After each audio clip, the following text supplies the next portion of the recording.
All right, let's try this again. Can you guys hear me?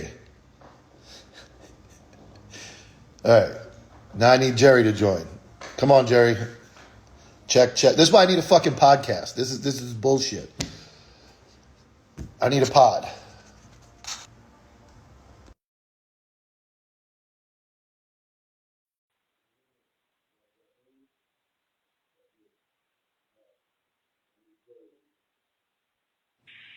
There you go. Okay, can you hear me? No, now we can't hear him. I can't hear you. He's not talking yet. He is.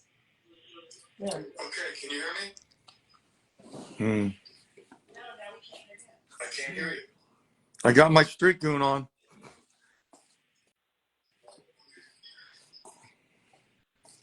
Oh, this is frustrating. What's wrong with the sound? I can't.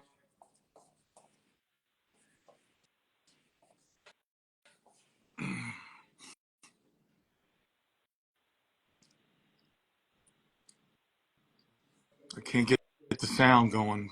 This is frustrating.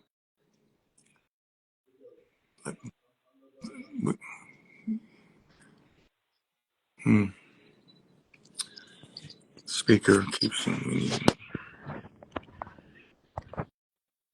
Should I go out and try to come back in? Can you hear me at all? Why are you telling me to stop talking? Because you're online still, and they can hear you. You keep talking to no one but yourself. I got it. You know what happened? What? My fucking headphones are in the room. They're on Bluetooth, Oh, and they're fucking picking up. okay. Can you hear me I now? got you now, Jerry. Here we Okay. go. We're That's not what- morons anymore. Here we Look at go. that. Hey, you got. I'm not a goon because I'm not allowed to call myself one, but I got the goon in the room, and now we got. I couldn't even get the audio to work. Okay. This is why we need a podcast. Well, my son was helping me with the technical So stuff. here's what happened. I had to pull my menu down on my phone. My headphones from the other room picked up, and they were on Bluetooth. Okay. So I'm the moron, not you. All right. So, ladies and gentlemen, obviously this is Jerry Wurms, the greatest of all time. I'm going to let you guys talk to him. You can kind of keep up with the questions, Jerry, and maybe answer some questions for these guys and talk to them. Okay. It's all you guys. So the questions are gonna come in. You see them coming up the Yeah. bottom, the words popping up? Yeah. Any tips for new officers fresh out of the academy? Okay. Well, the first thing to do is you got to go through your FTO training, obviously, if you're fresh out of the academy, and you got to be true to yourself. You know, you got to do your job with integrity. You can be aggressive, but you got to really watch out for yourself because I think things are changing with Trump as far as being pro law enforcement. You know, the attitude towards the whole country is changing, I think. Jerry, when you what do you think? What were the toughest, like going back to when you started? What were your biggest challenges, like coming out of the academy and getting out there on the road? Well, you know, fortunately, I got assigned to you know, I would say, you know, a very ghetto kind of area, and it makes you stay on your toes right away because you don't survive. And I always felt, you know, I worked for an agency that had 17 different districts, so every district's different. But the one I worked in was what was probably, you know, considered the roughest district to start. What district did you work? It was called Old District 2 was where I worked. It was unincorporated Fort Lauderdale area. So you basically, back then you were dealing with white guys buying crack. It was pretty much a you know, a low income area. Crack was exploding in the 80s, especially in South Florida, and all the crime, robberies, burglaries, murders, they all went back to crack. Everything was crack related. And that, so you started, what year did you start? Started in 86. Okay. So when Cops came out, you were like 3 years in? Well, they really started sooner, but it didn't air until later. Okay. So I was still like about a year into the job. I was still a rookie when Cops first started, but it didn't air till later And because the pilot show was shot, and then they had to take it to Fox, get it approved, and then probably 6 months later, they approved it and said, "Okay, let's go back to Broward and, do some more episodes." did you get any at all flack from the department, agency? Did any of those episodes ever get you jammed up or have anything to say about it? I wouldn't say I got jammed up, but some of the other guys I worked with, some of them were real happy that Cops came, and because they also got a little Yep, notoriety being around me. yep. But then some people were jealous, and Which is something we run into you still today. know, Promotions, yeah, you were getting recognition, and these guys probably wanted it. They were a little upset it wasn't them. yeah, but part of the reason is, I don't know if the people know the background that prior to me being a We'll cop, save that. I worked. We'll save that for the Oh, show. okay, Yeah, all right, that's going to be a great story in itself, and I don't think anybody's ready for that. okay, yeah, because there's a whole nother I know. I tell backstory before. everybody you live two lives, and I'd like to talk about that when we have a sit down on the podcast. Okay. Did you find it like work in that neighborhood? And I found I worked a pretty low income neighborhood that it was actually like you enjoyed the people in the community. Like there's a common misconception that like the cops were always at war with the black people in the community or the whatever. But I found, and I'm sure like those people really enjoyed us being up there trying to police the neighborhood. Is that what you found? Absolutely. I mean, I got, when you work a certain district, especially, and then within the district, there's, I think we had like 9 zones within one district. So I was assigned to what they call 207 zone, on Charlie shift, which was afternoons, 3 to 11. And that was the most action shift, that was the busiest shift in the busiest zone. But when you work that area, you get to know the citizens very well because you're always in that area, so they know who I was. And I was, I really got to know the people. And then people would come to me with their problems. A mother would come to me and say, "Hey, my crackhead son is stealing my VCR and taking it to the pawn shop, to buy a crack rock. Could you help me out?" So, the good citizens, I'm there to help. I remember a call one time where a guy said he was a disabled guy. He said he was sitting on his couch watching TV, couldn't get off the couch, and his son walked in the front door, grabbed the TV off the stand, unplugged it, picked it up, carried it right out the front door, and he never saw it again. Like cracked right out the front door. So I do recall like the same type of like, again, I'm a much smaller area, but because it was smaller, like your district was almost probably the size of my entire beat for like a whole area where you were just one district. So I got to know everybody in that district, and I had the same. I mean, honestly, just tonight I was sitting in a restaurant. The girl next to me said my name. I looked over, and I had been chasing her boyfriend around since 2002, and she said, "Mike, he's got cancer. He's 43 now, and he respects you so much." And I said, "You know what?" I said, "Here's my number." I said, "Have him call me." Like this guy's changed his life. He's not a crack dealer anymore, but he was back then. I used to chase him around, stolen cars. He's hiding in the woods, and we went through all these crazy times together. And I was like, let me come see him. I want to come see him. So I remember that type of you made that relationship with people in the community. They knew you. They knew your schedule. They knew our car number. They knew like everything about us and when we were going to be working and everything. And I'm sure, just like you, I'm sure they remembered you like every day, what day your shift was. They knew your name. They knew everything about you. And back then we didn't have computers when I started, so I started a little file cabinet in my police car, and we had Polaroid cameras. So all these different guys I'd come into contact with, and I started developing my own snitches because I'd catch a guy with a crack rock, and instead of arresting him, I'd say, "Hey, you owe me. Who's doing the burglaries in this area?" So then I would have the information to give to the detectives. So once I started doing all that kind of stuff, that's how I became a detective, because I started that kind of work before, and it helped. And did you? So what we used to get, I called them, I don't know what you guys call them, crack rentals, rock rentals, where the white guys would come in and trade their car for drugs, and then Absolutely. they'd show up. So what I started to develop was with the guys in the hood, I would go in there and say, somebody's got this white boy's fucking Ford Escort. It needs to be parked at the gas station in like 45 minutes. Get it there for me so I don't have to report it stolen.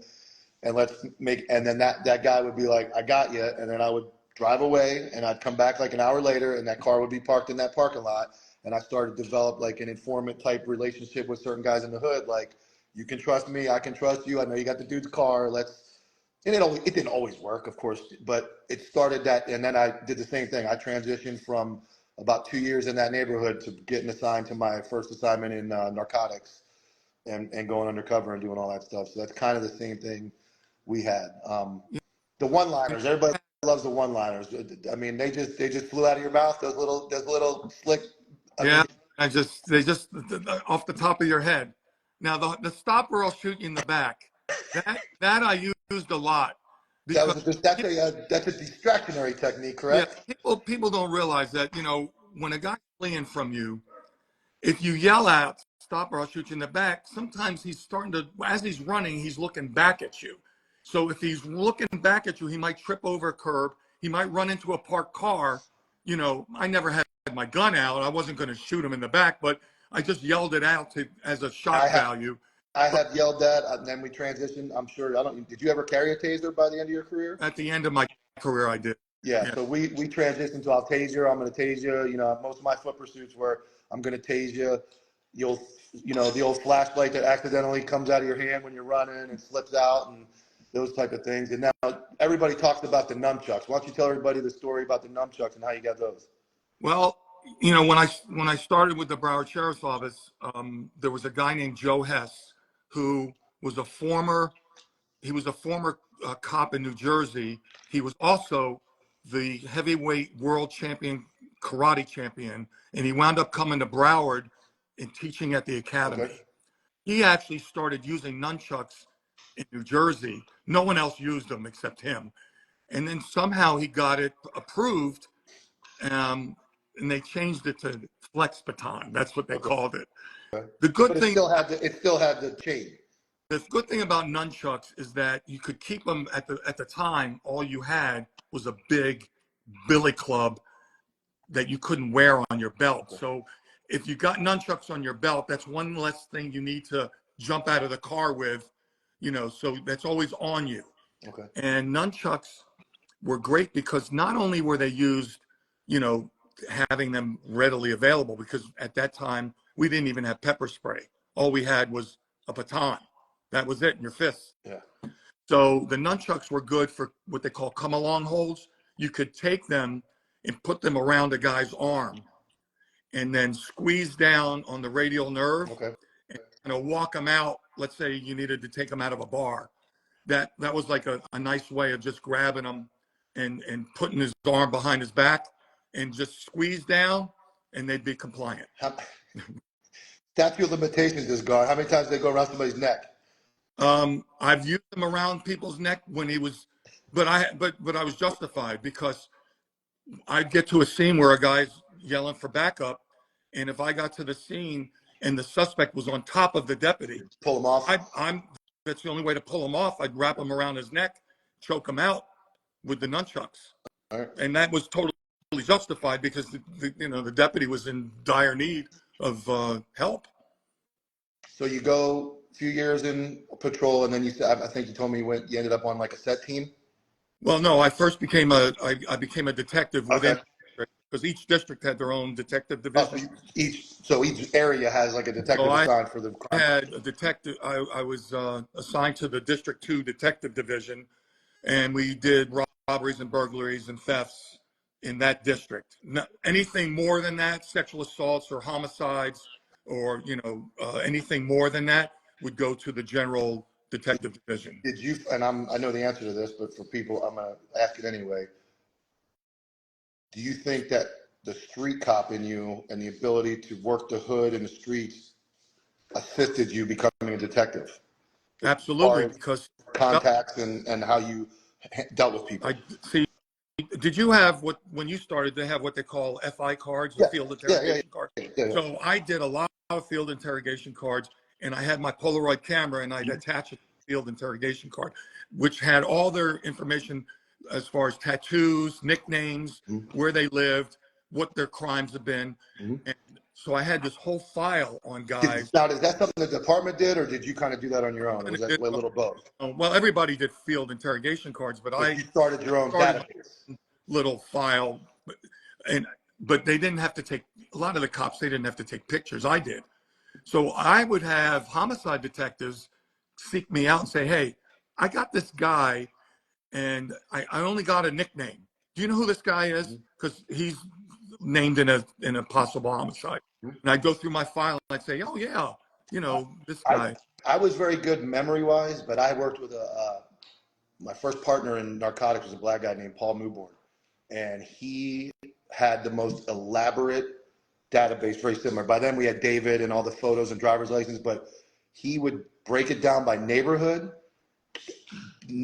like category. He knew who their mom was, their cut, and the same thing. I don't care what the call was. If it was in the hood, they would call this guy. 24 hours a day, he'd be home sleeping, and very similar to what you did. It was all on his own. It was nothing the department was doing. He literally had, and he still has it. He retired about 2 or 3 years before I did. I could call him right now and say, give me 2016, this guy, who's he dating? And this guy could open up his little database and I found that to be very helpful as well. As I progressed with technology, I used to create Word documents, and I would go Word document, and I would take like the day, and I would say, I stopped a red Jeep coming from this house. They were buying crack. This is who was in it. And I would just start keeping track of every time I saw them. So that way I could do like reference. And then when they said, hey, we got a red Jeep was using a homicide. Oh, I got who was driving a red Jeep the last couple of weeks. And I would pull that up, and, rental car database, who was renting what cars. And obviously I ran into the technology at the end that you didn't have at the beginning. So you were kind of doing it the old way. I mean, even notebook. when I became a detective within the district, we had a bunch of pawn shops in the district, and even the pawn shops weren't computerized yet. Everything was handwritten. So I would have to go to the pawn shop every week if I would look at one of my reports and said, yeah, I got this, VCR, this thousands of pages. So I'd have to look through all these things to see, if this particular serial number matched, so everything was manual. Yeah, now we have Finder and Leads Online. Yeah. And we literally just go punch a name in, and I can see everything this guy's done. So it was a lot of manual work, back in the day, just good old fashioned police work. But again, you're going back to, so nobody told you to do that. You did that on your own, which again is my point of this whole law enforcement thing, is those type of street cop mentality moves is what develops your career to continue. Because a lot of guys, I think, get confused on, and here's my biggest thing about dope that I didn't realize. Everybody thought the guy that made the most drug arrests, just plain drug arrests, was going to be a good dope cop. And I found that to be false. You have to be able to cultivate informants, work informants. You had to have the time to put effort, and you know this. You had to see guys calling you at 2, 3, 4 in the morning. You got to answer the phone. You got to give them the time of day. And that's what I think helped me was I didn't mind taking those calls and answering those calls. And then other guys would just be out there, pounding the streets and just putting people in jail. And then they would get moved to the dope unit. They couldn't talk to anybody, and they couldn't really succeed because, like, I can tell just from watching you and the way you would, like, some of the little stuff, like, I'm just trying to put bad guys in jail.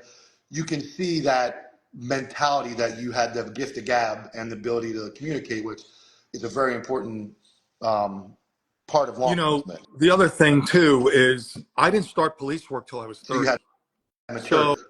So I'm not saying that young guys can't do it, but being a little older, went through college, had 4-year degree, had another career before I started police work. Also had my father, 33 years with the DEA. Yes. That kind of rubbed off. Well, to be honest, a 30-year-old in 1986 when you started, is the equivalent of like a 60-year-old now. Like a 30-year-old was through college, kids were being raised, they owned a house, owned a car. Now you got kids 30 living in their mom's house still. So the difference in an era of 30-year-olds, your maturity level at 30 in 1986 was, you lived, and again, we'll talk about your life before law enforcement another day, but you had lived a whole nother life, obviously, and then had the maturity. So I'm sure that helped. But you could, like I said, other than even the maturity, to me, it's the gift. I always said the gift of gab, to be able to like have those quick back and forth interactions. And you know how it is in the hood. They want a little comedy. They want a little loose. They'll pick the new guy. Well, that guy's brand new. I mean, I remember watching guys get chewed up in the hood by call him green. They call him green. That guy's green. Is that what they said? You got, yeah. So I'd watch guys get chewed up and be like, oh man, this poor guy's getting murdered over here by these guys, and they're just chewing him up. But I could tell just watching you, like the little slick comments and that stuff was you had that gift to gab and that ability to talk. Yeah, I think that, that definitely helped me being a little more mature. Even though I was a rookie, I was still a mature, guy. And I just think that there's different guys that just want to go to work, put in the 8 hours. At the time we started with 8 hour shifts, had 10-hour shifts, worked 12-hour shifts. I went through the whole gamut of different shifts. But at the time when I started, it was 8 hour shifts, Alpha Bravo Charlie shifts. And there were guys that just wanted to put in their 8 hours, go home. Doesn't make sense. That wasn't me. I No. wanted to work. And you know what? When you were busy, the shift went by quicker. It's just the 8 hours went by fast. Yeah. And there's a real, when you're working in a district like that too, there was a bunch of guys that pretty much had the same mentality that I had. Usually you don't end up in that neighborhood unless you're being punished. A lot of times they would put the lazy guys up there to kind of get them going. But for the most part, because guys like you, I'm sure were proactive, didn't want a lazy guy on your beat. You wanted another proactive guy. I had a lot of guys that were good working with me. A lot of, because we always work single cars. One guy's doing the tow sheet, one guy's doing the drugs, one guy's putting the evidence away for you. Yep. Everybody's taking the pictures together. So I get it. And that's how, and I remember at one point when in the prime of I went through dope, came out in like 2012, like 2014, I got back to patrol and I had that like second run of like just loving it. I was working 4 to 2. Great shift, like you said, 3 to 11, 4 to 2. It was great, and I was so excited about that. And then I moved to, 4 to 2. I would get there at 3:45. I was all the way across town in the hood, ready to go. And then a lot of times there was a couple bars, and they would, guys would be partying after 2 a.m. just packed, and I would stay till 2:45, 3 a.m. not even getting paid. I didn't want to leave my other guys out there by themselves. I didn't care. It's like, hey, I'm just going to stay 10-8, hang out with these guys. There's a park. So, I mean, I really enjoyed that. And I think the newer cop generations, like, want to get off patrol and want to get into those specialty units. And I find every time I went through a specialty unit and came back to patrol, I realized how much I loved patrol and how much just chasing bad guys, putting bad guys in jail was like, that's it. That was what I enjoyed, and I'm sure I can obviously tell you did too. And then you went on to do some other cool things with. Yeah, but you know what? Another thing with people, they don't realize there's a lot of paperwork involved. Oh yeah. These guys. Well, you guys had it way worse. You had to handwrite everything. Everything was handwritten. So it's like if I stopped a guy who was buying crack, let's say, now you got to do an handwritten evidence, put that in an envelope, attach it. Got to do a tow slip because you're towing his car. Got to do a arrest affidavit, and then you got to do a report. So you're looking at 5 different things you have to fill out by hand. Take them down to the station, do all this stuff. So a lot of times, all you do is your PC, and then the next day you're doing your report. Yeah, we still did that, even with computers. We did that. Because as soon as I dropped the guy off at the jail, I'm back on the street again trying to make another arrest. Sometimes our jail was right by where I worked, so it was literally like a mile from the hood area.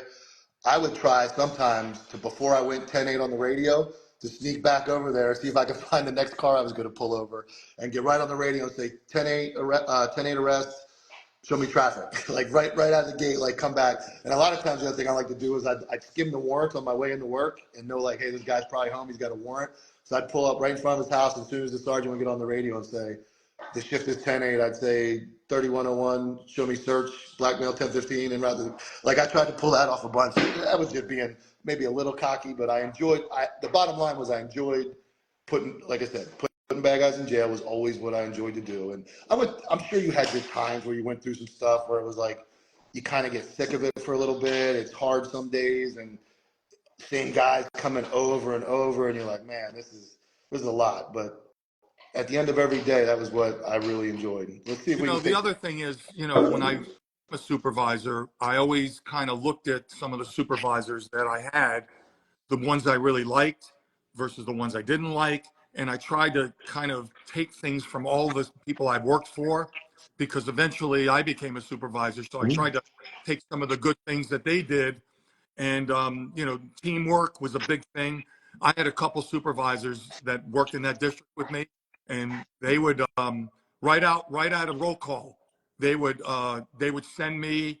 We had this big water tower in the district, and I would actually climb the water tower with my binoculars, and I could look all the way down the street, and I could see who's selling dope, and I would just radio the guys. I'd say, hey, there's a guy standing next to this Cadillac. He's keeping the dope underneath the wheel well, and this is where, so we would swoop in, and we'd do that right out of roll call and make like 3 or 4 arrests right out of That's roll call, and because that that was the sergeant wanted to do that good. stuff. Yeah, You know, I had, like I said, I had some like that. I ended up patrol sergeant for a short time, and then street crimes.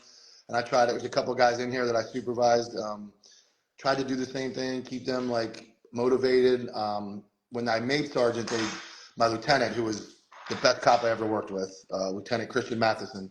He's still there as a lieutenant. Absolutely the best guy, best friend, best cop. And he finally says to me, he's like, hey man, you're a patrol sergeant. I can't have you in the jail. And I hated turning stuff over. He said, I don't care if you go find warrants. I don't care. Obviously it was PC. I had a couple pursuits and stuff like that. I'd have to write that, but I was big on warrants. I love serving warrants and sneaking around, finding guys slipping. And he finally said, hey man, you're in charge of the county. Like if I get something happen, he's like, so I got the old, you can't go to the jail anymore. And I was like, oh God. And I hated finding a guy, handcuffing him, and then you're standing there waiting for the guy to show up and here, man, here's the warrant. But it still was like, I could never stop doing that type of police work. Was just, that was what I yeah. enjoyed the most. See, when I was a set team sergeant, I could, I had 5 detectives working with me, drug dog. So I still could do my own search warrants. I still have my own informants, because I could still Yeah, that team is do that different than stuff. patrol, I obviously. wasn't on That was your patrols. job. So, we would do 5 or 6 search warrants a month, and one of them Were was you always guys mine. hitting those yourself? Was SWAT hitting them, or was there a Nope. threat assessment? Luckily, I had 2 guys on my team that were SWAT guys, but the places we were hitting were 1 and 2 bedroom apartments at like 5 in the morning, and So like 5 or 6 guys, just 5 or 6 of you? I didn't need, I'd have a couple patrol guys on the outside, but but since I had a couple SWAT guys actually in my unit, Mm-hmm. we did our own search Were you warrants. doing like operations plans and threat assessments back then and all that kind of stuff? Yeah, we have an ops plan that we'd have to turn into the captain and lieutenant, and I'd let them know that this is what we're going to do. But most of my search warrants were always 4 or 5 in the morning. Right Yeah, we when, did that. We got into that even as I continued in SWAT, when we tried to and then we started worrying about kids. So we would usually do a day or two of surveillance the days before, see what time the kids go to school, and we would usually try to time it right after the kids left on the bus or left for school, and then we would hit them. But now we don't do I'm sure you guys were doing dynamic entries, just smashing the door and going in. Everything's changed now. We do the rake and break of the windows and smash the door, and then we call out. And now we have drones that fly in and fly around. And again, I'm not knocking it, because obviously safety is very important. And these drug dealers are getting robbed all the time, and they may not hear police and think it's another guy coming in, and that's kind of where it all went with our local stuff here. So what year? How long did you do total at Broward County? I did 29 with Broward County. And then you went And to another agency? 2015, June of 2015, I retired, and then I went to work for Coral Springs Police Department for a couple of years as a school resource officer. How was that? Like as a different, like when you changed to that It was speed? How was that? completely different, because now, you have to realize I was 60 years old at that time. So now I'm 60 years old, but I worked in a couple schools, kind of a little ghetto school, but they were elementary. in the beginning. But I really enjoyed, it was such a change of pace and such a different department. It was a city department versus a sheriff's office. And it was a really good, great experience. I mean, it Was was, that before Stoneman Douglas or after? that was after Stoneman. I moved to Tennessee in 2017 Okay. of July. And then 6 months later, Stoneman Douglas Okay. had But a shooting. so they had already had school resource officers. Yes. Because we only had them before that happened. We only had them at our 2 high schools and our junior high, and we had no other resource officers anywhere else. And then See, obviously, the mayor of Coral Springs, the one thing I have to give him credit for, he wanted a school resource officer in every single school. Coral Springs had 3 high schools, 2 middle schools, and 6 elementary schools. So they had a school resource officer in every school, and that's what they wanted. And it worked out great. good. At the Because when end, I tried to find you, that was the only picture that would pop up. yeah, at the end of my career, when I was at Coral Springs, my elementary school was down the block from the high school. The high school was having a lot of fights and problems, so they actually reassigned me because they wanted 2 school resource officers in the high school because there were so many problems. And then I started to get a little nervous because now I'm 62 years old, and I'm like, I got 18, 19-year-old Jamaican Haitian gang members at this school that are like 20 years old because they failed a couple times, and I'm not ready to take them on at No, my. not anymore. So, Not anymore. so I said to my wife, I think it's time to leave, and I was looking for a place to retire, and then we came. But you know what? Thank God I moved because my son, I was living in Parkland. If I would have stayed in Parkland, my son would have been in that high school during the shooting. So it was a blessing because my son knew the high school was right next to the junior high. Yeah, I've been So by the there. junior high, he went to a lot of kids. All those kids went to that high school. So he knew about 6 kids that got killed in that shooting. So he would have been in that building. What how was your transition to retirement? How do you think? It How'd you do with that? Like a lot was of guys. it was tough. Was it? It was tough because you know getting up every day and going to work. You don't have that. So that was an adjustment period, and then I started to transition to some kind of part-time jobs. And so right now I'm working part-time at a canine training facility 3 days a week, and then I do some dog walking on the side because I'm really into dogs. Dogs over people, baby. Dogs over people. Yeah, So that's a very similar love we have always there. been involved with dogs. I've had German shepherds my whole life. I got 2 dogs now. They're both I had it both rescues, correct? when I was working in the set team. I had my own drug dog, so I just love dogs. I love being around them, and so that's my retirement job right now. Good, good. And obviously, you did pretty well in your career, so you're working because you want to do something. No, I'm happy between Social Security and my retirement and my drop. I did pretty good, and moving to Tennessee is also an area that's a little less expensive than where I was living before. Yeah, I've been up that way. I used to go up to Morristown area, so I Yeah, know like that area is very, and they're pro law enforcement up there. Obviously, very law yeah. enforcement friendly and very good. What year? So there's a question. What year did they take away the nunchucks? I don't know because I had Oh, nunchucks all the way to my so you retirement. okay? So you were there. You had them all the whole time. I retired in 2000, in June of 2015. I was still carrying nunchucks, That that doesn't make sense in but my I had brain. everything. I had everything. I had nunchucks, taser, and pepper spray. Oh I had it all. God, that doesn't make sense to me. Yeah, I had everything. And you were and you had to be one of the last guys ever certified. There were guys First after bill? me that were certified. You had to take a 20-hour. It was a 20-hour class at the academy to get certified to carry them, and then you had to go through a recertification, kind of like you do, with your handgun. So So like one of my guys in here, Nick Hatton, he worked for me. He was before all this happened. He was I'll never forget. We were working a call and he Is stopped that his Nick kid. Hatton? Yeah, Nick Oh, Hatton, great. I see his name popping Yeah, up. he's a great kid. I FTO'd him, and we're working the hood, and this white kid comes in. He's like maybe 15 or 16. We got body cameras now. Pulls the kid over, and he says, gets him with like he had Molly and some other stuff, and he's like, "What are you gonna do? You're in the worst neighborhood, in the worst place, in the worst city in America." And he just rattles us off, and I was like, "Hey man," I'm like, "I agree with everything he said, but I'm like, that's gonna get played back. Like that's the stuff we have to worry about." Now I'm like, they're gonna play that for some jury, or the state attorney's gonna hear that and like lose their mind.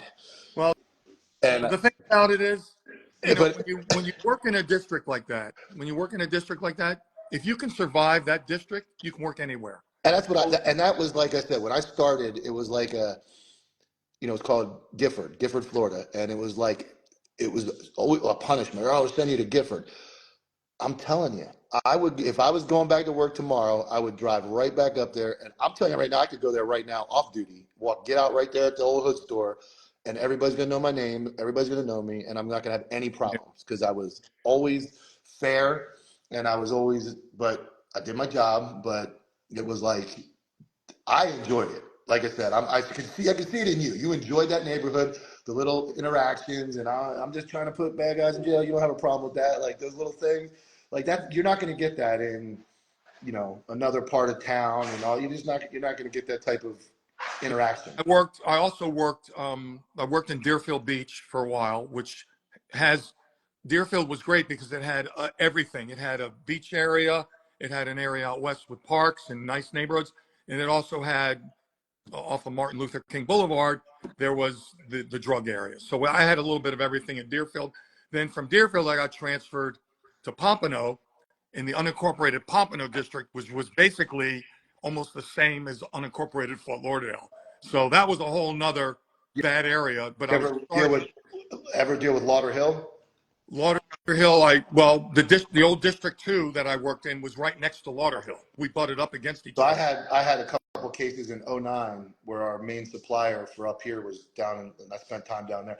I'll never forget going down there to do surveillance back then and pulling in some of those complexes, and I'd never been so scared in my life than I was down there. Yeah. Just man, there's guys walking around with AK-47s and rifles outside the apartment complexes, and it was just like, Yeah, Lauderhill. See, Lauderhill changed years ago. Lauderhill was a very much retired Jewish area with golf courses, um, and then it changed where it started to become it became very Jamaican area, and then the Jamaican gangs came in, and so they were running the dope in that area, the Jamaicans. So. But somebody's Lauderhill asking, was right. somebody, Lauderdale Lakes, Lauderhill, and then my district. We were all next to each other. I think we talked about this. Somebody's asking how you feel about that current Broward County sheriff. Well, I don't know him, but what bothers me is what I've read, the background that he had, that he lied. He lied on an application for police department in, near. I guess he went to Tallahassee. He went to school in Tallahassee. So I don't know if it's Tallahassee PD or whatever. Supposedly he lied on an application there about drugs. Okay. He went to Coral Springs PD is the one I used to work at, but he wasn't there when I was there. Okay. I've spoken to several people. They told me he was a horrible supervisor. He was a sergeant there. He lied on the application to Coral Springs that he never been arrested before, that he had some kind of problems with his driver's license. He was also arrested for theft at a school, and then he was involved in a homicide in Philly. And all these things, all before he was a cop. yes. So all these different things, I don't know if they rushed his applications and they didn't do a good background on him. If I was the sheriff, I would have been fired. I mean, you can't be the sheriff with all these lying on an application like that. He's currently talking about Tony Gregory, the Broward County sheriff. Absolutely. A lot of people ask, did you ever think about running? No, I, when I looked at my career, I always thought that I would retire as a sergeant. I mean, as a captain, I thought I could make it to captain. Things with the sheriff's office in Broward are very political. I was on 3 different lieutenants lists, never made lieutenant. So since I'm Jewish, I consider myself on the Passover list. So once I got to my last assignment was at the airport. Once I got to the airport, they kept saying, "Oh, take the lieutenant's test again." And I was like, at this point, I just said, I'm just going to retire as You got a sergeant. assigned to the like airport police down there in Well, Lauderdale? the sheriff's office has a contract with Fort Lauderdale Police Department. Okay. I mean, with Fort Lauderdale Airport. So you guys, They have a contract with the Port of Everglades too. So Port Everglades and the Fort Lauderdale Hollywood International Airport, the sheriff has a contract with them to police them. So that's what. So I was assigned to the airport at the end of my career, and it was a good change. It was a good gig. I was able to make some overtime. So at the bottom line is, you know, I retired basically at captain's pay, you know, because I was able to get my overtime up a little and get my retirement and up. you So got, that's you did over 25. So you got what, like 80%? no, because I did the drop. I Oh, did okay. So you did I 25 did and then dropped. and then I did the drop. I don't know if people know what the drop is. Yeah, the drop basically, for anybody who doesn't know, you do your full term in Florida, which is 25 years, and then you go into the drop program, which they're basically, you're collecting your retirement, they're putting it in an account for you, and you're still making your salary. And then now it's up to, back in your day, it was 5 years you could do? 5 Yeah, years. Now it's 8 years. yeah, Yeah. now you can do 8, yes. So, and then you can retire at any time once you hit 55. So if you're short, you only do 20 years. Yeah. You collect full at 20, 20 years would be 60%, and so And on. you don't have And to do the whole drop. I know guys that started the drop and then they just got sick of it and they just well, left. So you could that's leave. what you get. But guys would say I'm day to day. Like basically you're Yeah, retired and because you can go 1 month or you can go 60 months and you get a printout from Florida State Retirement and it tells you exactly what you're going to make every month. So I knew exactly what I was going to get when I left the department. So it's a good way to get a head start on your retirement. You know, when you want to leave and you know start a life somewhere else and retire, it's one of the greatest things.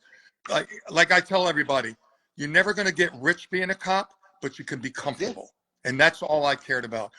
Can I take care of my family? Can I live in a decent house? Can I drive a decent car? I don't have to have, you know, the greatest car or the greatest house. I just want to be comfortable. and that And that's what I am. I'm and I comfortable. think that's a lot of maturity too. Like I remember as I was younger, like every iPhone that came out, I didn't care where I was in my contract. I have a new iPhone, I gotta get a new one, I gotta get a new. And then as I got older, I started to realize like that iPhone for $1,200-$1,500 isn't going to get me, it's not going to keep me comfortable. And that's when I started to kind of do the same thing. And even leaving a little short of, I'm in a very comfortable position where I don't have to worry, and I did good financially and some investments and stuff. So, and I think that's, a lot of cops, that's another thing I look at is like a lot of guys feel trapped. And it's unfortunate because I think some guys do get roped into the career, and it's like, the pay disparity in some agencies is so much, and unlike like the military, you can go from one base to another and rank stays the same.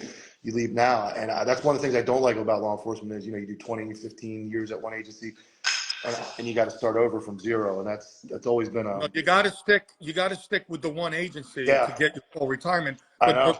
but Well, in the FRS, you can bounce around. Obviously, you're gonna lose. yes, if you have FRS, you can bounce around. But my biggest, I'd say to the young guys, here's my advice to some young guys as far as money wise. Okay, don't live above your means. Now, I know a lot of deputies, we were able to make extra money working details. So I know a lot of guys that were working 20 hours, 30 hours a week extra making detail money. So now they're buying the boat, they're buying a fancy car, they're doing all this. Now, this is what happens to them. Let's say they get in trouble. So now they're suspended with pay. They're suspended with pay, but they're not making the detail money. So now the car payment, the boat payment, you can't make it because you need the detail money to make that extra payments. So now you're screwed. Okay. So basically live on your salary. If you work details, that's extra money just for a vacation, not to live on. It's just extra Can I- money.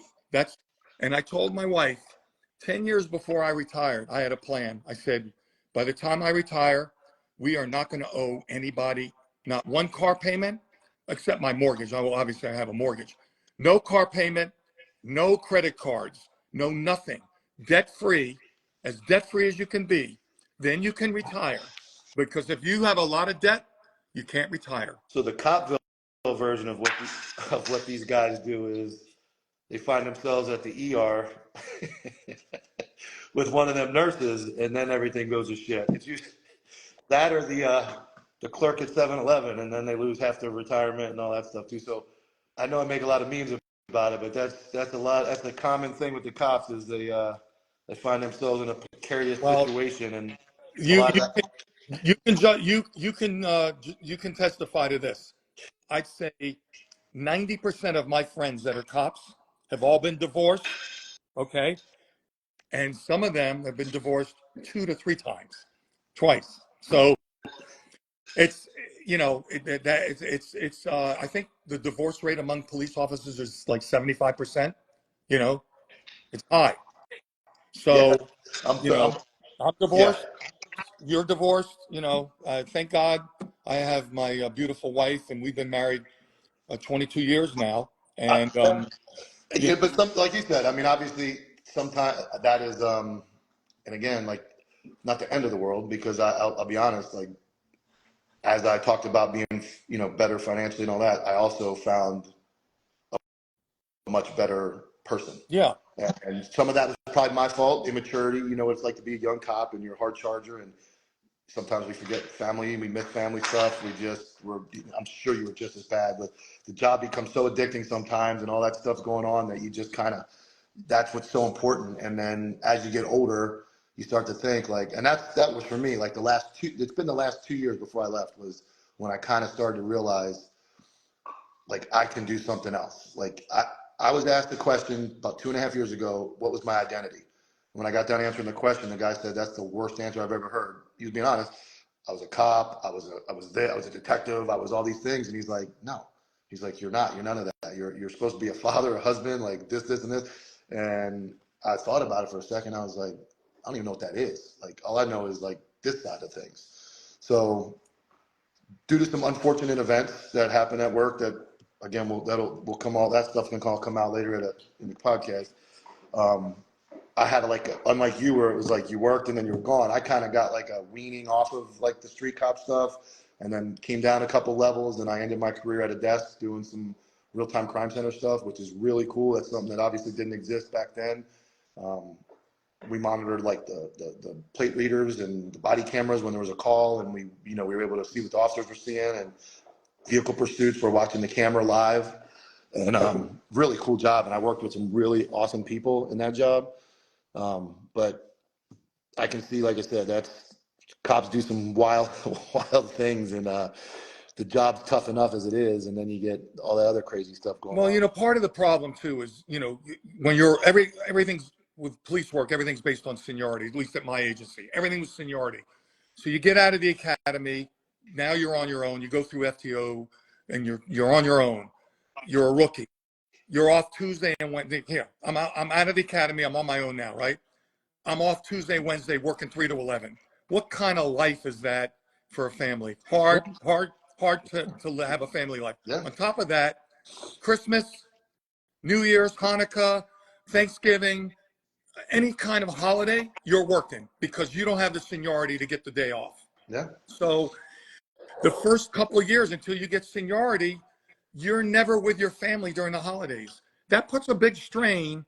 So to be married to a woman that can handle all that, it's tough, and I told my wife, and after I had my son, I had my second son I had when I was 47 years old. When I got remarried, I had my son Jake. So here I am, 47 years old, and kind of starting over. But I had seniority. I was a senior sergeant. I could get the days off I wanted. I could get the holidays off I wanted, so I could have more of a family life. But the last 3 years I worked, I told my wife, I said, honey, you ain't going to see me much because I'm going to bust my ass with some overtime because I want to get my high five up. So she agreed. Thank God she was able to work from home, take care of the kid, and now I'm reaping the benefits of that. Yeah, So and that's good. you got to be a team. You got Yeah, to plan it. I agree, and that, again, that is but that's a, and I think I didn't realize until I was, because my spouse is a cop as well, so I didn't realize that dynamic, honestly, until I was with a cop, because again, there's certain things like I'm sure you can attest to it. If you want to work midnight shift, you're going to work midnight shift. If you want to work that overtime detail, and when you're younger, oh honey, we got that thing. Hey, there's a 8-hour detail Friday night. Like I'm going to make $60 and $70 an hour. Like I'm going. Yeah. Or there's an interdiction detail, or they're doing whatever. I got to go do that. We're going to be putting guys in jail. So that asset, or night shift, like I said, I want to work nights. Some people love working night shift. Yeah. Like then you tell you spot, oh, I'm going to work nights the next year. We bid here, we bid years. So you got a year. January to December is your year on nights. So it's like as a spouse going, all right, so the next year is going to be 6 p.m. to 6 a.m. I got to wake up at 5:30 when they get home, get up, like make sure I'm quiet. But that's, again, if I hadn't been the cop that I was and know how that feels, and the stress of wanting to work the shift you want to work and wanting to do the things in this career, and I would have not understood it. And I think that's a lot of things that caused in my previous relationships was I don't think anybody understood It takes a special woman. what I It was, takes yes, what I was going through, yeah. because I wanted to do that. And it's like, that's what I want to do. And it's definitely different. And it's a different aspect that, again, I think in all relationships, but in cops in general, it's like you meet somebody and you have to have that conversation up front. Like, hey man, I'm going to be working a lot. I got a lot of stuff going on, overtime, like late arrest, like all that stuff that nobody really thinks about. And it catches up quick. And Sometimes there's mandatory overtime. You don't even have a choice. Yeah. They're shorthanded. There are times when my unincorporated district, they didn't have any mandatory. They're shorthanded. They're calling me saying, "You're the rookie, Jerry. You're coming in on your day off." I didn't have a choice. You got to work. So you might have planned a day with your wife, and now all of a sudden, honey, I got to go into work. What? And then that's tension right there, buddy. No mental health stuff back then. Back then, it was like the military. Very little. Like if you said anything if you complained about that, you were toast. Your captain, your lieutenant was going to roast you. Yeah. What do they? You know what they call you? A pussy. Yes. Yeah. So then there was no like, hey, I'm having problem. Yeah, problems. We all got problems, buddy. There's a zone to work. Like you can get your ass in here with your problems. So we still have some mandate stuff, not patrol. I know that I have a relative in the jail. The jail is a little worse when it comes to mandate. There's like a list, and they're on, like, so you're off like Friday, but you're not. Like you're off, but you have to be ready to get called in, so you're really not off. And it's another thing about cops is, hurricanes, state of emergencies. You're never really not. I was on a field force unit for 27 years. So and my you were field force responding to any unit, riots, and I got deployed. Yeah. I got deployed twice to Miami for riots.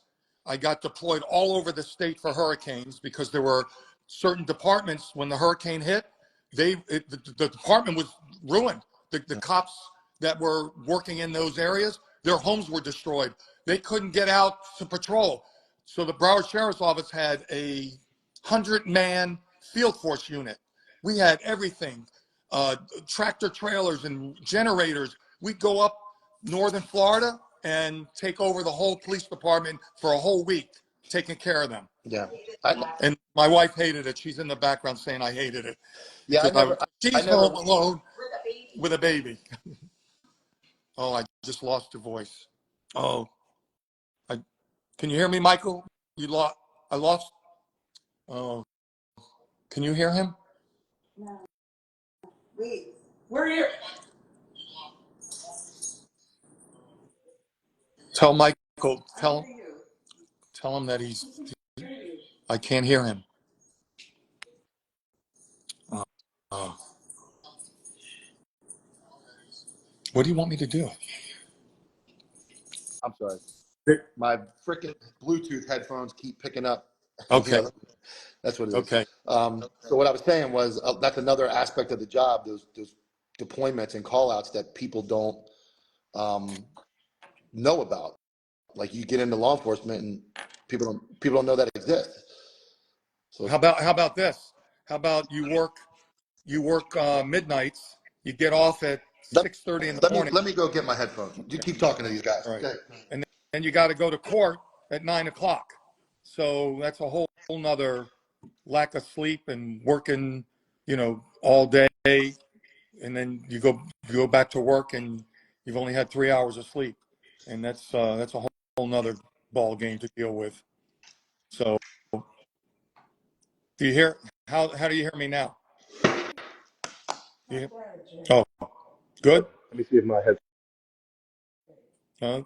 Nope. Do you guys hear me?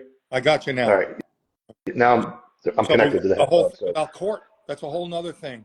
If you make a lot of arrests, you're going to yeah, court a lot. yeah, So, you get home, you get called to go to court, you're on standby, whatever. That's a whole nother ball game to deal with, you know? yeah. And especially those guys that work the midnight shift, they get off at 6 a.m. and court is at 9 a.m. Yep. and they try to hustle them in first. But I've been on that end of that. And then you go to I work on know. 3 hours and They're fired. Look at that. They're firing me, Jerry. They want me fired for my audio. yeah. This is why we So, need a podcast in a studio. well, I thought the podcast was good that you did with the anti-hero guys, Thank but you. Yeah, but that was pretty cool. And there's a recorded part beforehand that will be put out here shortly in the next couple of days. That'll have bigger involvement of my career and all I did, and that'll good. be out. They put that out, and then today I talked to. So I went to high school with a kid named Kenny, and I forgot. I've been trying to find a way to put this podcast together. And again, like I said, before you got on, I don't want to just do another podcast. I think some of these guys that run podcasts, and I'm not being mean, I don't know that they really what they did, if they were, and I'm nobody special, but I don't know what they did. And qualifications wise, and maybe I came in late, but again, accountability for agencies, I think for everybody, like some place for everybody to come and talk about.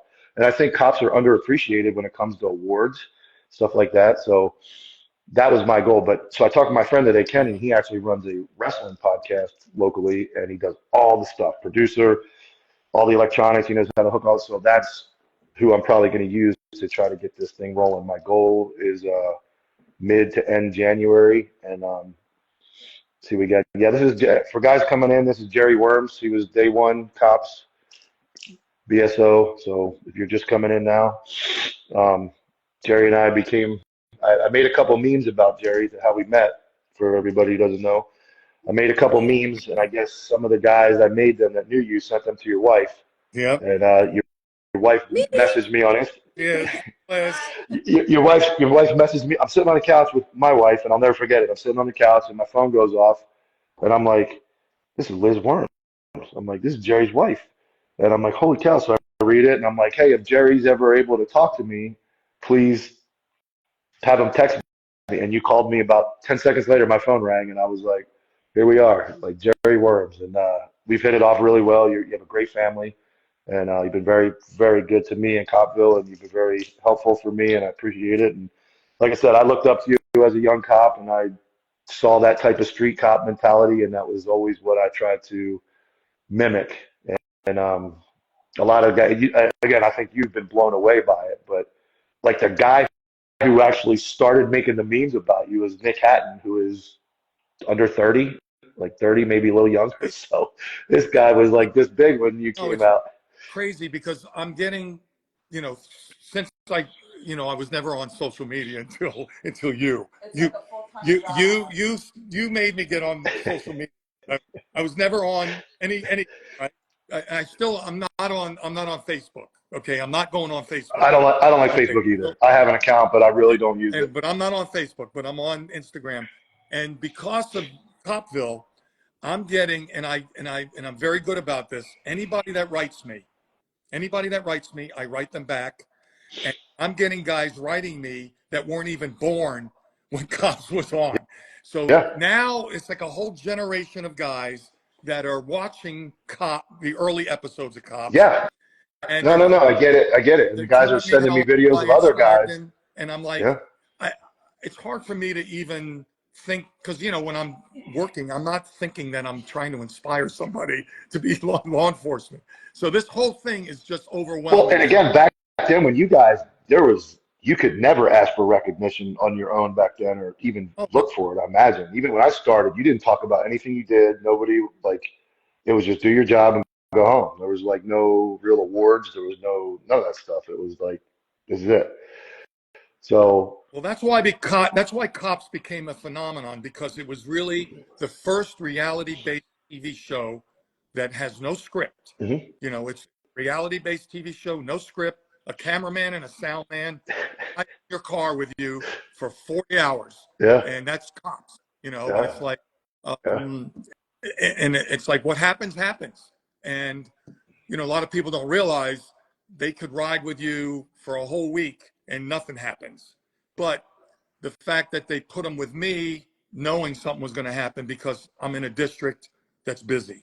So that's why they tried to be in busy districts, because the chances are something's going to happen Yeah. when you're riding with somebody. Yeah, and like I said, this page has like opened my. It's been really humbling, and to get to meet you and your wife and become friends with you guys has been great. And some of the other stuff, like I said, the donations, and there's a couple of guys I want to mention in here. There's Nicky the Blicky in there. There's Nick Gambino, a friend of mine. He's from Arizona. I met him through here, and he actually was the inspiration for your stickers. It was his idea to get the stickers started. He's got some great ideas when it comes to those stickers, and I wanted to get it out. I felt like he actually took your patches and made them into Christmas ornaments. I know he showed it to me. It's on his Yeah, so he's got page. and then he wanted to do, and this was a great idea, and I blew it, and I promised next year, the Jerry Wurms ugly Christmas sweater. Like Oh, the goal was to get that. I tried with my clothing line that I use, and I couldn't get it out. So that was a thing, an ornament, and but yeah, a lot of that. Comes from him. And then my art guy is a guy. His screen name is Nick Merlino. I got an art guy. He's up in right outside of Baltimore, and he's the guy that does all my drawings. Never met him personally, other than on here. That's how we met. Was on here. He does all my drawings. He helps ship. Me and him split the product shipping for all my stickers. And then the Great American Sweatshop, GASS, Great American Sweatshop is my sticker printer manufacturer. He's up in Pittsburgh, and he's a fireman, so it's a little bit of a multi-agency yeah. operation. Um, I try now to get like guys will send memes. I do talk about answering DMs. I get a lot of DMs, but I will answer them all. I do my best to answer and respond and interact, and I think that's again important. Just like it was on the street to like interact. I answer every message I get, whether it's just if I get a lot of them, I have to just double tap to let you know I saw it, or if it's something, ideas, donations, officers that are injured, houses. I had a guy's tree fell through his house. We donated to him, and we used the proceeds from a lot of this stuff to help other people out. So that's been, like I said, for you to get your recognition, but also your recognition has helped more than just these young guys. You've also helped the Copville page, and we've been able to give stuff back. I also showed you recently, they're starting to show your, I don't know how you feel about this, and we talked about a little bit. They're showing your videos now in the police academy here locally, and these kids are absolutely loving it. Like, But the problem is they're going to show that and go, this is what Jerry used to do 30 years ago. So don't do this today. yeah, yeah, it's gonna be like the old FTO. Forget everything you learned in the academy Yeah. because you're not allowed to do any of that. And so what do you think? Like, so obviously you're a very humble guy, but I think it's a good thing for somebody like you to get back into the flow. And I think you offer a lot of great insight to the history of law enforcement. How has it been for you, and what do you think? The one thing about, when you're a cop, and you stay with one agency, like I did for, 29 years, you make friends that are lifelong friends. And there, you know, the thin blue line and all that stuff that people talk about. There is a brotherhood there. And when you're, I guess it's the same thing, you know, guys, I was never in the military, but guys that were in Afghanistan and you're in battle with somebody and you're entrusting a guy with your life, basically, there's a real brotherhood and connection you make with somebody when you go into a firefight or you're going into a very high stress situation, barricaded suspect or whatever, and that guy is your backup, you know, and he's right next to you, and you can't explain it unless you've lived it. You know what I mean? It's like I can talk about it all day long with you, but you've seen it, I've seen it, and the other cops out there have seen it and felt it. So that's how I. And I think like it's a smaller than most people think. Um, there's your friends and the guys you work with, but there's the guys that I can get down to about this many, maybe this many, where you've had a conversation on the other end of a rifle with your partner in like a hallway, and you got a guy screaming, "I'm going to shoot you guys! I'm coming out with a gun!" And you having that back and those are the ones to me that you mend with somebody that you never. That's the guy. That's the guy you're never going to forget. That's the guy that's going to call you at 3 a.m. if he's got a problem, and you're going to call him. And those relationships that develop in them high risk situations, and that they're very serious. And as your career is going, it's almost you don't know when it happens, but it happens at some point with a certain guy or a certain group of guys, Yeah. 2 or 3 guys, and it just like happens. And then one day you're sitting there and you're like, man, you remember that? And then next thing you know, you're like 45 stories deep, and you're like, man, we've done a lot of things together. Crazy shit. Crazy, yeah, yeah. Like I said, I'm not anywhere near it. When I look back at some of the things, I'm like, I can't believe I did that, or I said that, or, you know, but it just happens. And you look back and you like, you say to yourself, you know what? God, we could have been killed, you know? Yeah, no, it's definitely. And imagine, like I said, I'm 2 hours north, 2.5 hours north of where you were in Florida, so nothing close to what you guys were doing back there. And I noticed, here's the thing, you guys what was the vest situation like? Obviously, you always wore your vest, but did you have guys that didn't wear it? Sometimes, well, this is the problem. When we first started, we all had vests that were under your shirt, the undershirt. Hmm? They sucked. Yeah. They sucked. Sweated. Um, You would sweat your behind off. They were very uncomfortable. They were heavy. They smelled. After one shift, your vest smells like yeah. the worst deal in Death. the world. Yeah. So Yeah. every night you're wiping it down with Febreze and everything like that. And then when they started going later, not until very later that they went the outer vests that would, you know, what I call load-bearing vests, where you take some of the equipment off your belt and put it on your vest. So a lot of guys didn't wear vests all the time, and I didn't wear vests all the time, which was bad, you know, and I'll be the first one to admit it. But when I went to Coral Springs, there wasn't a choice, mandatory. And I think it's mandatory now in all departments. So we do, but I'm telling you, it's mind-boggling that. So in my town, the Walmart, we have 2 Walmarts, and one of them we've had 4 officer-involved shootings, I believe, within the Walmart parking lot. 2 are like 2 are random. No, 1 was random. The guy came off the interstate, and then 2 or 3 were directly related to Walmart, shoplifters, people. You know, everybody knows Walmart. And what strikes me as crazy is a lot of times our community affairs or these cope units or people will be doing these fundraisers even now during Christmas, and they're in front of Walmart, which is the shithole, and they don't wear it. I mean, I get you're at like an event, you're here, you're there, but man, it's 20. I mean, we lost 4 guys this month, 3 to shootings, all wearing their vest and still died. And I know you said you should have, and I'm sure if you could go back and do it again, you probably would have wore it every single time. Yeah, absolutely. I mean, now, you know, when I think back, you know, there were some times when I didn't, and you know, especially when I was in like a specialty unit, I didn't wear my vest. I mean, I didn't. I didn't either. I I'm was when I was in the search jump out warrants, unit, and you know, when I was doing search warrants and stuff like that, and jump outs and things. I knew I was going to be involved in something. But, you know, sometimes I would just be riding around in my unmarked car. I didn't have a vest Yeah. on, you know, No, I but I used to wear. jumped out in the middle of something. I was real heavy, and I used to wear a.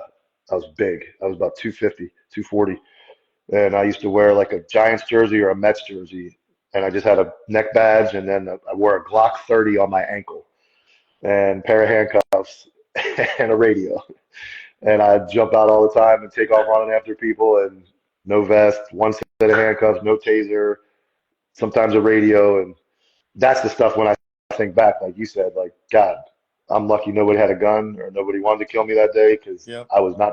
Half the time I wasn't ready for that. Yeah. I remember going to court one time in that gear. I got called in late. They're like, dude, you're supposed to be here. I had to show up in court with my jump out gear on, so I was in like shorts, a Giants jersey, and I'm standing in court like testifying to some stuff. All right, let's take, if you want, before we'll wrap this up, I'm going to see if anybody's got any direct questions. I'm going to give, so after this is live, anybody who's in here right now, I'm just going to randomly pick 2 people from the live. You DM me, Jerry the Goon. That's all you got to type in my DM, and I'm going to pick 2 people that DM me, Jerry the Goon, to receive $50 gift cards. I already have them printed out, or the SKU number. You'll get 2 $50 gift cards to the Copville store, so one person will get one person will get another. That'll happen after this. So if you're listening right now, after we end this, everybody that's listening, just go to my DMs, and you'll get two people get gift cards. So anybody got any questions for Jerry before we go? I'm gonna give it we'll go to 9:10. So we got about nine minutes. Okay. So you just kind of keep on the screen. If I see anything, there's one about any advice for the hiring process. I had you know, I know a lot of guys that get into the military, you know, they get into the military, then they become police officers. What would you say? You know, the thing about it is there's nothing wrong with going to school. I mean, and getting a college degree, because like when I worked for Coral Springs, you had to have a 4-year degree to work for that department. So I'm not saying it's necessary. And some people say, oh, college has nothing to do with becoming a cop, but I definitely think it helps, you know, it just mentally. So I argue with my wife. I have a GED and I don't have a college degree. I'm a little short of my associates, and her argument back to me is, and I can't not agree with her, is it shows some level of commitment and accomplishment, that you took the time to do it. You knew you needed to get it done. Some agencies do, but I can't disagree with her that it does show that you took a level of commitment and went and got it done. So I used to argue. Also, it might help you writing police reports. It might help with your grammar. I mean, as a sergeant, and you're a sergeant, you were a sergeant, you know, once you become a supervisor, now you're reading everybody's reports to sign off on them. And man, there are some guys that wrote reports that it's like you had to kick I don't back. know. I don't know if college would have helped those guys. The ones Oh my God! Sometimes I actually had to write the report for him because it was bad. Yeah. You know. I keep seeing this question pop up. Would you allow your children to be a cop? Your child? Would you encourage it, or would you be okay if they chose? My wife says no, but I say yes. In fact, my son at one time was going, but he wanted to go Fed. He wanted to go federal level, but he wound up switching and studying mechanical engineering. But when he first started college, he was looking at studying criminal justice and maybe becoming FBI or DEA. You know, something like my father. You know, I actually looked into DEA at one time, but I was a cop already, was thinking about going into DEA, but I got transferred 7 times as a cop. I mean, you know what I say DEA stands for, right? No. Don't expect anything. Their paperwork and their bullshit to buy dope with them, any deal involving DEA, it had to be over 2 ounces. The money, they controlled the whole fucking process. They didn't let you make any decisions. Oh God, I remember one time the guy came out. It was like, because back in the crack days, when Biden didn't like crack before he did like it, you know, they had the 550. It was over 5 grams, they got like 10-year minimum, and if it was over 50 grams, they got like 20 years. So I remember a guy went in, I did a 2 ounce deal, and when it came out, it was like 48 and a half grams. And they're yelling at my fucking informant to go back in Yeah. and ask for the other gram of cocaine. I'm like, what fucking planet would you send a guy back in, like a store, like, hey, I need an extra gram of cocaine. Like, so I not a fan. But again, I'm not knocking it. And But then again, again, back in the day when my father was DEA, you're talking about, he started in the 60s. different time. And Started in I the 60s. think a lot of And I think those guys were real cops back then, and they were real agents. And I think we yeah. got the DA kind of. Again, I wasn't a great kid. I didn't do anything terrible, but I did things, and I think a lot of that experience in life also helped. So a lot of these DA guys have to be so whistle clean.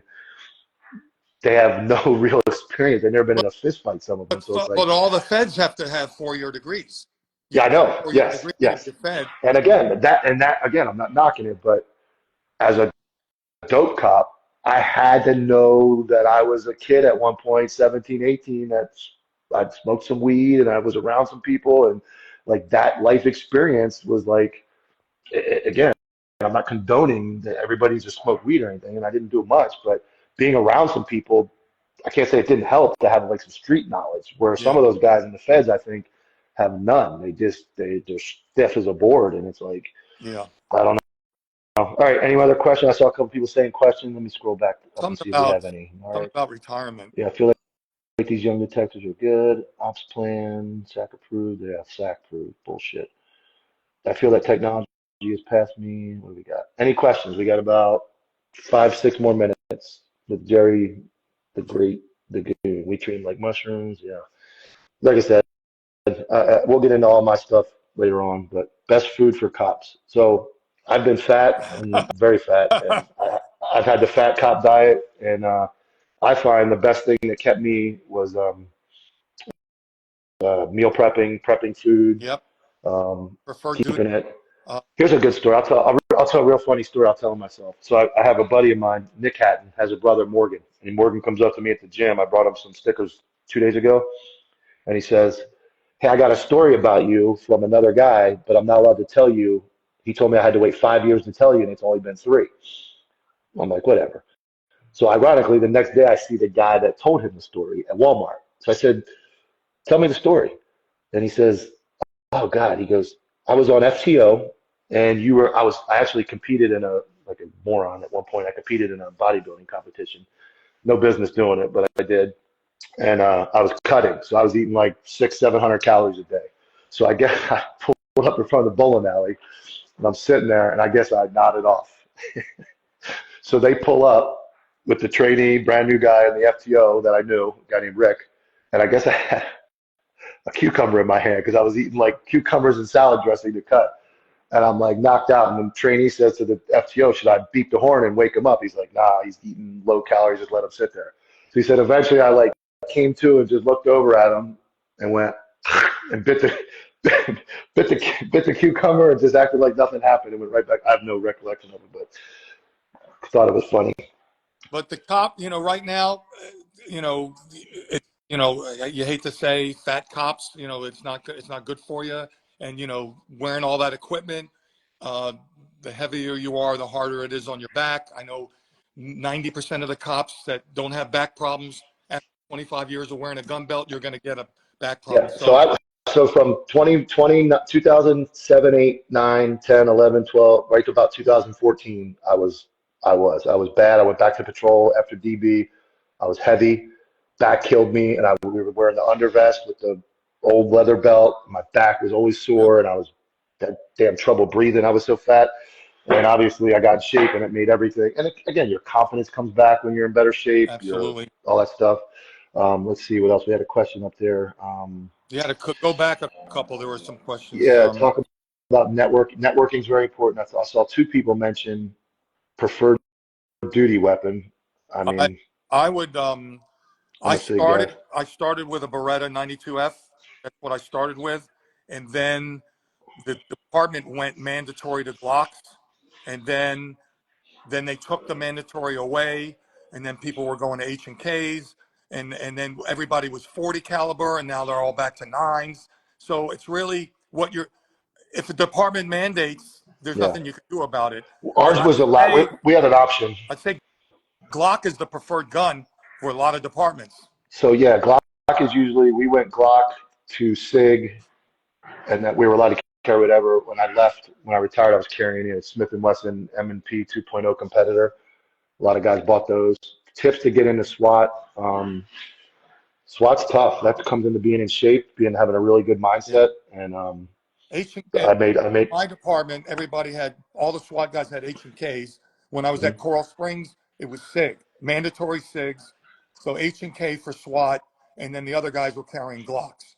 Well, I like to make the staccato jokes. Our team went to staccatos before I left. I never got to carry one because I left, but I'm not a fan of it for a duty gun. I think that extra safety and all that Yeah. stuff. I want my gun to go. I want my gun to go bang when it comes out. And And again, if you train right, I'm not against it. But PSD, any receipts on fighting the fight. well, a lot of I think in this, departments have counselors now. yes, You could go. There's nothing.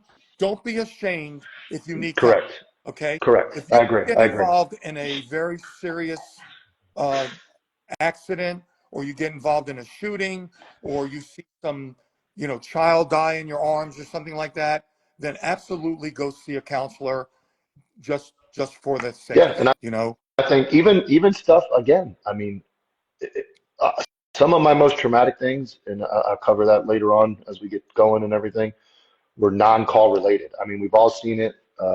Dead kids and terrible things. Yeah. And I've had some things happen to me that weren't related to dead kids and car accidents that were just department related and things. And I can tell you, my dad passed away at a very young age, 2011, and it set me off the deep end, man. I was in bad shape, started drinking, had to go to counseling. So like those things it is important. And again, Also, you were a young cop, you weren't allowed. we talked about divorce. Yeah. There's nothing wrong with going with your wife. The department pays for it, through the PBA. They had a counselor through the PBA. And there's nothing wrong with going to see counselors. If you're having marital problems, it's better than getting divorced. Try to see a counselor because your wife is going through some traumatic things also, See, I laugh because you're right, but I start to laugh because the memes and the jokes start to go in my head. So I know you're trying to be serious, so I'm Yeah. trying not to crack a joke because I want to tell everybody that if they just stay away from the emergency room, they'll be okay. Yeah. It's usually where it goes down. All right. Anybody else? We got about a couple more minutes. I'm on 3%. I don't want to plug my phone in because then it's gonna Okay. be jacked up. So we got about 4 or 5 more minutes. Any more questions for Jerry? Remember, after this ends, if you DM Copville and you put Jerry the Goat, DM me. No, we should never get rid of bite dogs. I'm going to give away two $50 gift cards to the store.